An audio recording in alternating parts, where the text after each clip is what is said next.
My brothers and sisters, greetings. We celebrate the 27th Sunday in Ordinary Time. If Jesus were to return to earth in the manner in which he first came, what kind of reception do you think he would get? Would the reception be different today in our own country from it was centuries ago in Judea?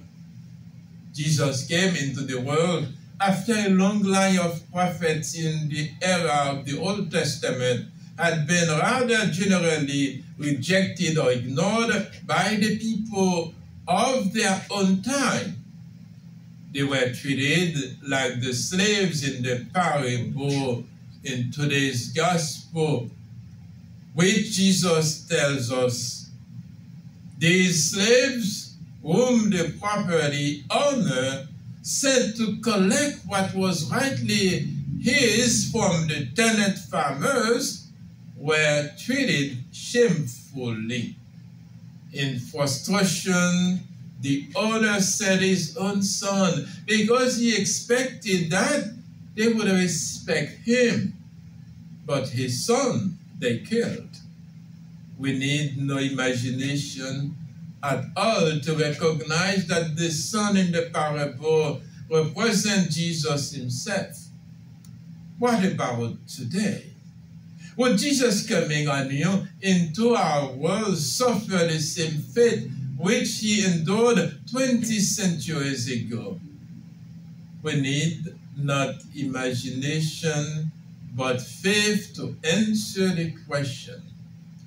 The truth is, according to our Catholic faith, that Jesus is constantly coming among us, especially in the unwanted, the despised, and the destitute members of our society.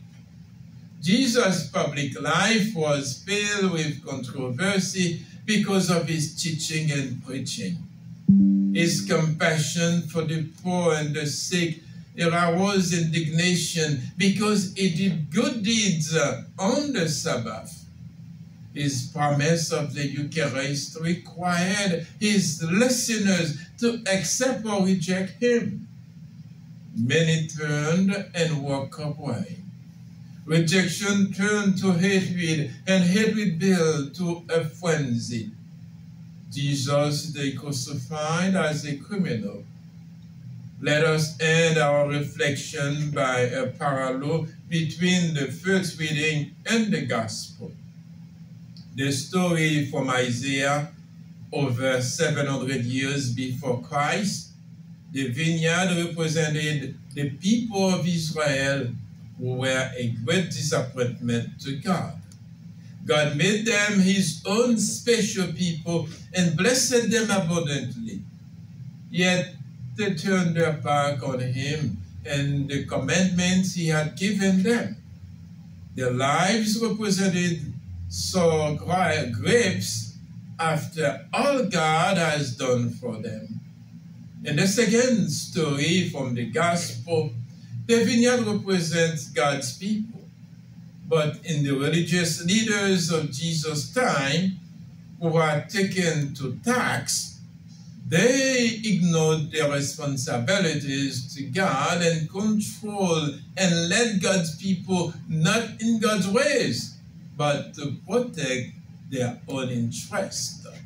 So today, let us, my brothers and sisters, be aware that God is always calling us to his love. We need to come back to him. He is a merciful Father. He is the one who always wants our best. May God bless you.